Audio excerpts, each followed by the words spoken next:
Welcome to Hustle and Flow with Heather Hubbard, episode number 33. Hi, I'm Heather Hubbard, and I was a litigator, partner, and practice group leader at an AmLaw 200 firm. I know what it takes to rise to the top. I also know all too well the toll it can take on your personal life. So how do you shine bright without burning out? How do you embrace your ambition without selling your soul? You're listening to the Hustle and Flow podcast. Welcome back. I am your host, Heather Hubbard, and today I have a very special guest, Cindy Sullivan. So I want to tell you a little bit about Cindy. It was about maybe, a year ago that I kept looking for someone in the time management space that I could call upon to help out when I was having events or with clients, because this comes up all the time with lawyers. And so I will tell you, Cindy has really good SEO. And if you don't know what that is, it's search engine optimization, because every time I would try to search for someone doing time management in Nashville, she always came up. So I was preparing for my annual CLE in Nashville that I host in December. It was last year. And so I reached out and I said, Cindy, I know you don't know me, but I love what you're doing, and I would love to have you come speak at my CLE. And so she came and she presented, and everyone loved the presentation. And I did too. I got so much out of it. So then when I was preparing for my in-person intensive for my mastermind that I host here in Nashville, that was in May, I knew that I had to have Cindy back because I like to bring in experts. And so I said, Cindy, what can we do with my group? And she said, well, I've got this assessment that I'm working on, and maybe we could do that and then just do some individual coaching with them. And I thought, great. And it blew me away. I took the assessment, got the results, saw what I needed to work on. She individually coached my clients. It was wonderful. So as you know, I just started bringing on a few guests to the podcast. So of course, I reached out to Cindy and said, you've got to come on the show, and what's going on with your assessment tool? And she said, well, I'm just now revising it, finalizing it to put out to the public. And I was like, that's great. How much are you going to charge for it? And she was like, I'm thinking about putting it out there for free at first. To which I said, are you crazy?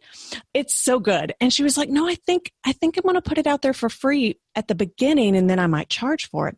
And I said, okay, well, you've got to come onto the podcast and share that with my listeners, because you guys are going to get so much value out of this. And at the end, I'm going to tell you how to go get it for free. You're going to love it. So all of that said, Cindy, welcome to the Hustle and Flow podcast. Thank you. Thanks for having me.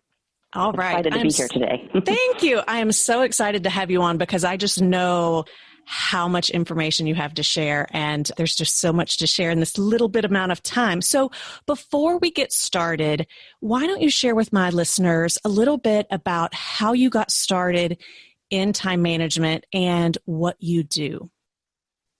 Sure. Absolutely. Love to. Well, my background was in quality and training. I worked in a large corporation in financial services realm. And one of the certifications that I achieved, something we wanted to run in-house to our company, was the Franklin Covey Time Management Program. And at the time I went through certification, I think it was just the right time for me to really hear that. I had a young son, balancing career, getting used to life as a family, not just a couple. And it just resonated with me, the value of really being purposeful with your use of time. It's such a resource. You can't do anything. You can't accomplish anything without time as an ingredient. And so I knew as I left the corporate world and decided kind of what was my next journey going to be, I knew that I wanted this to be a piece of that. And so I've grown my business. I actually started my own consulting firm in 2004. And a piece of it is the time management. That's always been my favorite. I've kind of grown and ebbed and flowed, and I work in the areas of organization and productivity. So that's really where my focus has been. And I've really been blessed to be able to get to work with many different people across many different industries that just have varying, different personality types, different styles of work. And so rather than offering kind of one program, I really wanted to tailor my work, because I think productivity really has to be based on the individual. It has to be tailored. I mean, there are great tools out there, but which ones are right for you is really key. And so, I've taken that work and I've worked with, attorneys, physicians, stay-at-home moms. I've worked with a lot of entrepreneurs, small businesses, especially those who are wearing lots of hats. So the people who are still out there doing lots of different things in the professional world, have a lot of different goals. It could be families, just busy people. Those are the ones who I really connect with, people who want to really maximize their time because they see that it's of value. So I've grown over the years, and that's where I've kind of come from, and it's evolved to where I am today. So I love it. And I can tell you, every single person listening to this podcast, they are so busy. They're all trying to figure out how to fit more time in the day. So this is perfect. All right. So I know about your 6-pillar system. I love it. And I was wondering if maybe you could give a brief overview of what that system is and what each pillar stands for. Absolutely. Well, this evolved, and it really, I can't even say I developed it. It's just over the years of working, I've kind of looked back over my shoulder at the types of work I'd be doing with clients, and I'd realize I could have 5 different clients and we're working on 5 different components of time management coming from very different realms of our world and our work life and home life. And I determined it wasn't just about, getting a planner, and it wasn't just about writing task lists. It really had these other components that if they are weak, if you're not really honing your skills in those areas, that it can really put extra added weight onto your shoulders and onto the other pillars. So these pillars that I'm going to kind of outline for you are things that they all uphold our effectiveness. So kind of envision time management as sort of the roof, and these pillars are all ones that hold it up. And I have to interrupt you quickly and say that you're not giving yourself enough credit.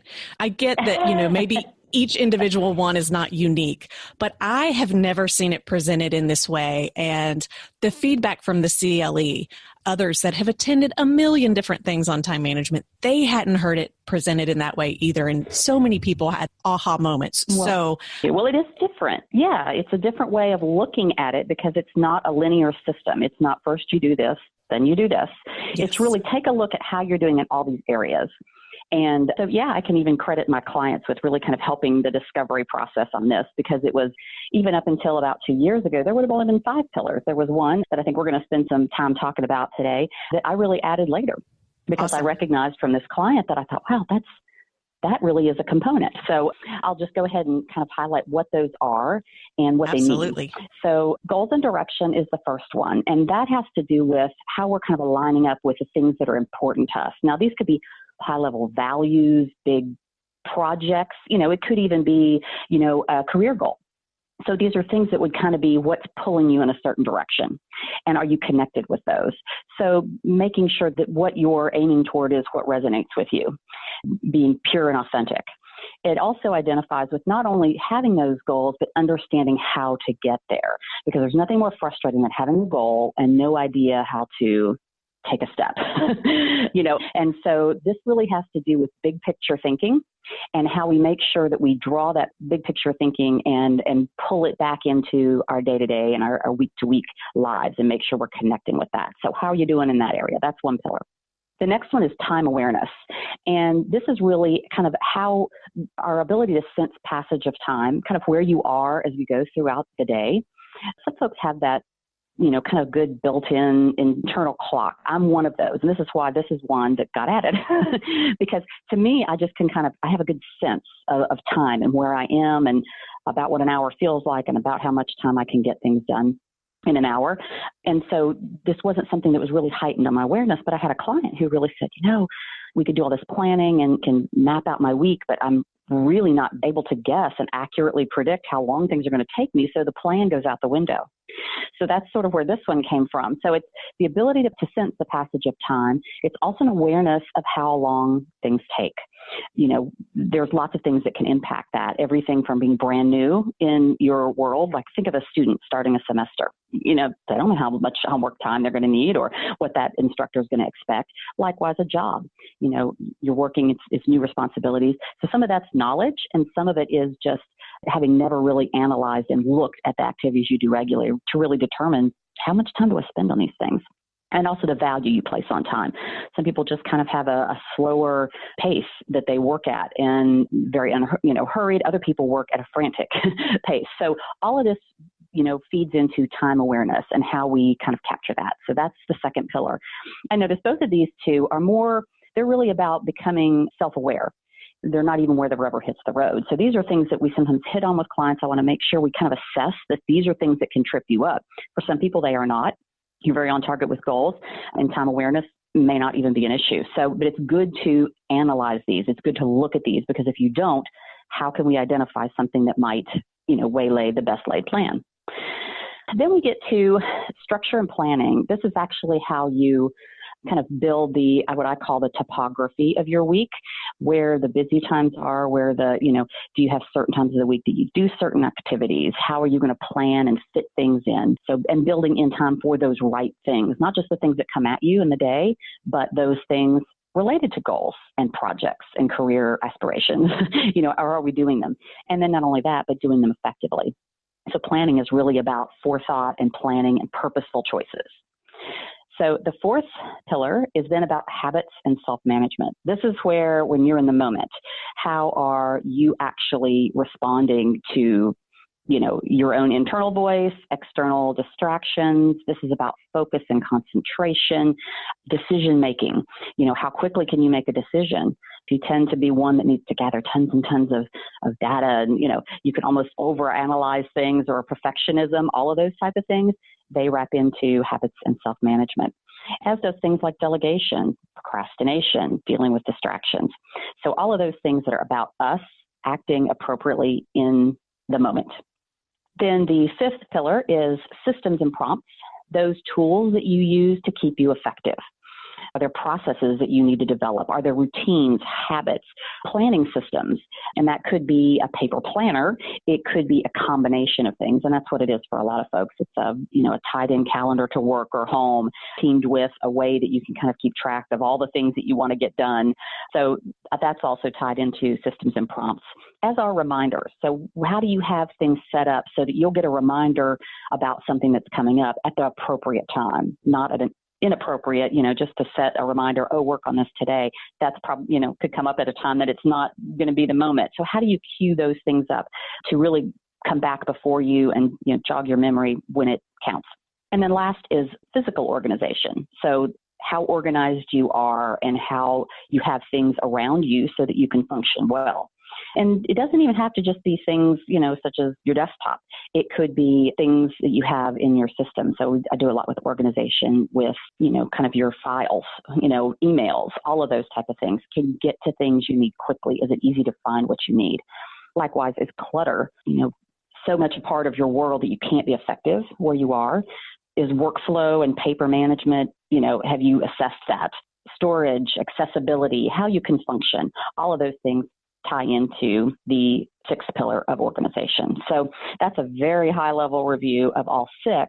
And you can see how there are components in each of them that can really help you. So if you can hone all six of these, you can really do a lot to bolster your own effectiveness and productivity. I love it. That's our highlight. Yay. I love it. I know it's so, because, we did this so quickly. And if you ever hear Cindy give a presentation on this, she has all of these examples, and will even go through like how to identify, your symptoms. But like I said, she has this assessment, and full disclosure, I knew that I would probably score pretty well on goals.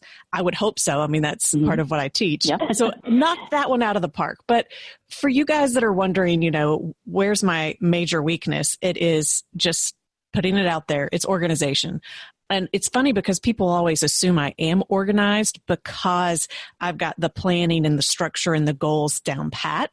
But the physical organization is always a struggle, there were some other things that came up as well when we did the coaching in May. And I was telling Cindy, because I updated, my results, I was able to take the tips that she provided me in May and already get better scores end of August. Right. So I just think that's a testament to, if you take these tips and apply them, you can actually make a lot of progress in a short amount of time. So in my mastermind, we all took these tests, and there was one area, there was one pillar. Well, it was a clear, whether you want to call it a winner or a loser, I don't know, but we all scored really poorly in it. And it was by far the one where we were the weakest. And so I just want you guys to think for a minute which one you think that might be, and I'll tell you what it is. All right. Maybe you've got it in your mind. It was time awareness. It's Cindy's new pillar. It's time awareness. We all really, really struggled with that, which probably makes sense because, a lot of lawyers are getting phone calls throughout the day. They're getting emails throughout the day. Things pop up and, you get into a research project or something else and you just get into it, you lose track of time, or you're, multitasking. And I know, Cindy, all of that probably technically doesn't fall within time awareness, but I do think that's part of why, as a whole, it seems that maybe we lawyers really struggle in this area. So I thought, I have a specific question for you, but if you want to, Sure. Maybe since a lot of people might struggle with this, do you have some quick tips, tools, techniques for those that maybe struggle in this area? Right. Yes. We can share a couple of things right there that will help out. As I said, there's a couple of ways that time awareness comes up, and it can show itself in a couple of different ways. It can be part of an awareness as far as you can have external prompts. You're really kind of uncertain, more uncertain about where you are in the day, kind of getting lost in things. So some of it is simply staying on track of, having something that's some kind of reminder. I call it setting mile markers for your day. So establishing routines is a way to do that. I sometimes even recommend some kind of audible notifier, such as a chime. And I think I probably shared this during your meeting with your group in May, Heather. I think back to my grandmother's clock that used to chime. I think it chimed every 15 minutes, but you could always kind of hear it off in the background and kind of tell what time it was. So maybe that's why I can track time so well. It was because of that clock. But having something that maybe chimes the hour, something that, gives you that audible pop-up, or something that all of a sudden, oh gosh, I'm already 2 hours into my day. So some of that is just raising that alert level to where we are and how you're progressing, because you've got to kind of get that under your belt. So you can be working on that. Ways to make time relatable helps too. I think analog clocks are great. Digital doesn't really help us really see the passage of time. I have a 6-year-old who, as we're talking about time, he's not quite familiar with the face clock, but to him, he doesn't understand, what does 20 minutes even mean? It helps him to have something visual. So analog clocks, there's also a great tool called the Time Timer. You can get an app, you can get a physical, the little timer that sits on your desk. I've got it on my phone, and it actually, when you set the clock for, 30 minutes, it all turns red, and then the red kind of disappears as it gets closer to, coming down. It's great for students too, not just people, in the work environment, but something where you can kind of see the passage of time. So you're starting to kind of stay on top of that and where you are. Then also time tracking. There's different ways to time log, and this can be very cumbersome, but most people, when they've gone through that exercise of really figuring out where their day goes, and this would be beyond looking at, how long you're working with a particular client's case. I mean, we're really talking about how long it takes you to do certain activities. Logging them is a certain way. There's time log worksheets. You can even just start by jotting things down. I've got a time log, just blank time log on my website under resources if anybody cares to just log in and have something to kind of jot things down, and how long you're doing that. Because when people reflect back, I think it's really shocking how much time they spend on certain activities. So they can do it manually. There are tools such as rescuetime.com that you can actually have running on the back of your computer, and you set up the parameters of what's productive time, what's not productive time. So it kind of depends on your situation if that's something that will help you track, but there are ways of doing that. I also think you can work in set increments. Use something like the timer, or, on your phone, and then you can also use something called the Pomodoro technique. And I know we talked about this, Heather, and that in its purest form is working for 25 minutes and then taking a 5-minute pause. What that does is you get used to the container of time and what that feels like, and you start getting familiar with how much you can get accomplished in that amount of time. And the reason you want to kind of become more aware and raise your awareness of time is because you can't forecast appropriately and plan appropriately if you really don't know how long things are going to take you.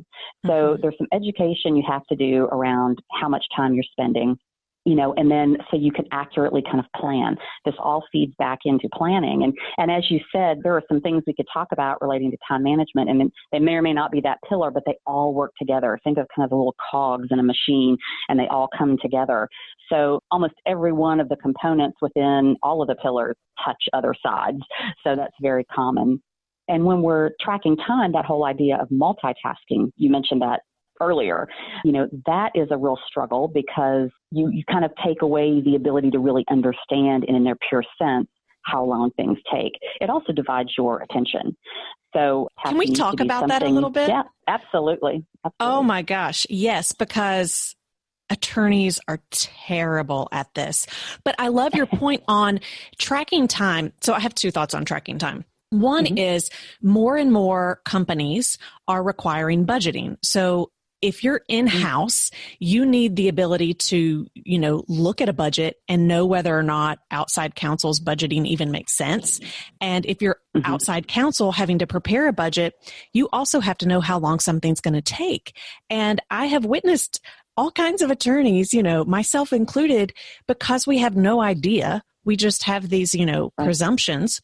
And so, and we always try to make it a little bit higher just in case, when we need to really have a good grasp on how long it takes things, one, in order to prepare an accurate budget or to analyze a budget. And two, I'm going to let a dirty secret out there. So many attorneys wait until the end of the month to basically catch up on all of their time entries. So, in a lot of professions, it's important to track your time. But for lawyers, if they're billing by the hour, and most firms require them to bill a certain number of hours, they have to get that in by the end of the month.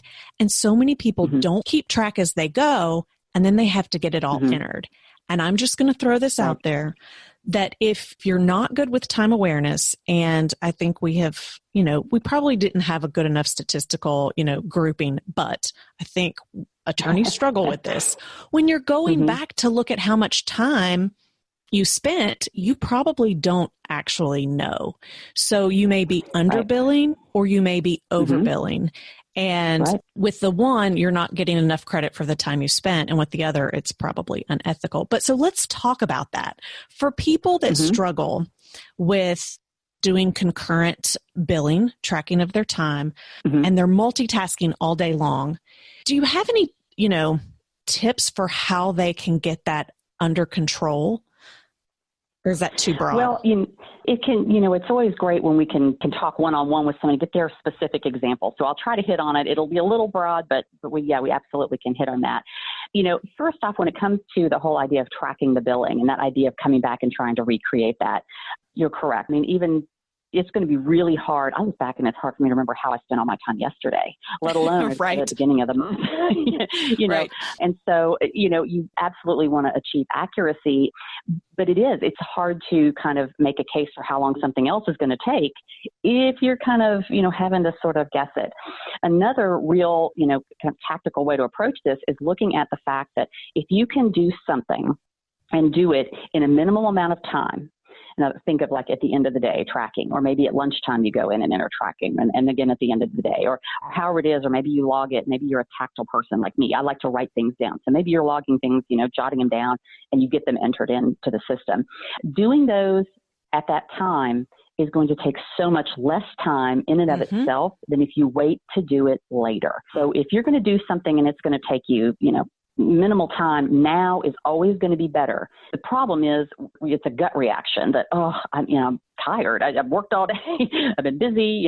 I've got to get out the door, and you might not want to do that. So you have to use a little bit you can't use that reactionary part of your brain. You've got to use the executive function part of your brain, which is the one about choice and decision making. It's a different way of monitoring your time management. When you're trying to instill new habits, you got to remember what I'm telling you. And you probably heard it before. If you can stop and take care of something now, I'm not talking about don't get interrupted every time there's something small, but if you've already stopped, in other words, think of like an email. You got an email, it's going to take you about 3 to 5 minutes to respond. It is going to take you more time to come back and respond later than it would to just do it then if you've already been interrupted or you're already stopping to do it. So you can apply that same philosophy to the whole idea of billing.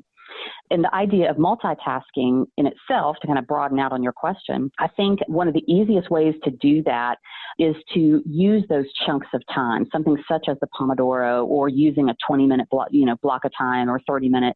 And if you've never really focused solely on one thing at a time, you're probably going to have to start small and work out big, and kind of set something like that timer that goes down and chimes. And then you can start seeing, oh gosh, I'm 20 minutes into this and I've just scratched the surface. Or it may be something you've been putting off for a long time, and at 20 minutes, you're like, I can be done with this in 10 minutes if I keep going. So it really is learning. We do tend to, if we're just relying on our gut instinct, as far as when we approach things, we tend to overestimate the amount of time it's going to take us to do something we're not really wanting to do, or not really looking forward to. Not because it's unpleasant necessarily. Maybe there's something we're not familiar with, or there's something we don't have yet to complete something. We'll tend to escalate those in our minds. They seem bigger than they actually are. And likewise, those things think, oh, we can do that in a second. Those will tend to be a little larger. So it really pays to become, more accurate with your forecasting. You use the word budgets, and looking at budgets. This is a budget. This is a budget of the minutes in your life. How are you going to spend them? And don't you want it to be on something, important, and accurate. So that's so good. Hopefully that addresses it. Yeah. Yes. Yep. Okay. So I can't believe we're actually almost out of time, which is crazy. I could talk about time awareness. I could talk about this for hours, and I have poor time awareness. So, but I'm keeping track right now. So how can, I know you're offering the assessment for free right now. How can my listeners get it? And let me tell you guys, you're going to take the test. You'll see your scoring for whatever area you are the weakest. Cindy's going to give you very specific tips and techniques to work on that. So, Cindy, how can people come find and take your quiz? Well, you can visit my website. It's going to be posted. We're getting ready to launch that on my website. And it's going to be at www.cbsullivanconsulting.com. And just click on the link and you'll be able to take that assessment. And like Heather said, you will get a score for each of the 6, because I don't want to just focus on what you got to do better.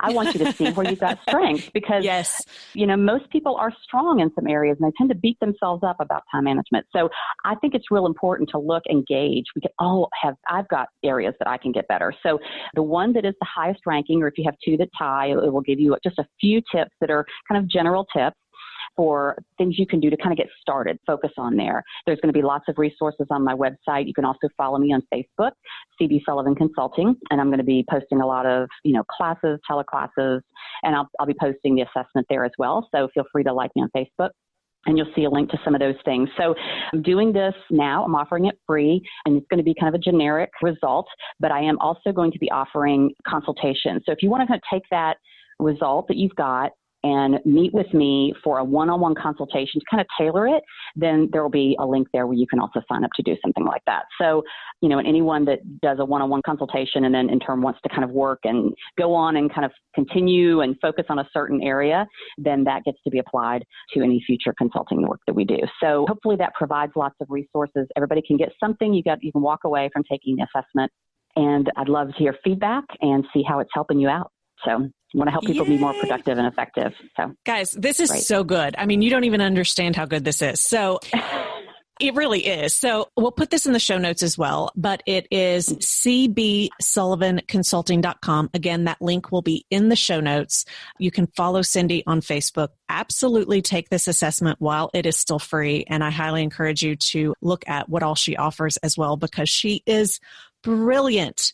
Cindy, thank you so much for joining me today. And hopefully we can do this again in the future. Absolutely. We'll take another pillar next time. So yay. All right. I love it. Yay. Cindy, thank you so much. And we'll talk soon. Welcome. All right. And one last quick thing before we go. Today, September 19th, is the deadline for signing up for my Career Clarity Beta course. We're going to start this Thursday. It is a 6-week program. So if you have been thinking about changing jobs, or you just want to explore your options, today is the last day to sign up. You can go to legalcareerclarity.com. Again, we'll put that in the show notes, but today is the deadline. So if you're listening to this after the release date, it's too late. We probably won't open that up again until January. But if you are listening to it today and you would like a little bit of help and clarity around the perfect job for you as a lawyer, or whether or not to exit law completely, you can get all of the details on that course at legalcareerclarity.com. All right. See you guys soon. For show notes, downloads, and other free resources, and to keep the conversation going, head on over to hustleandflowpodcast.com. See you there.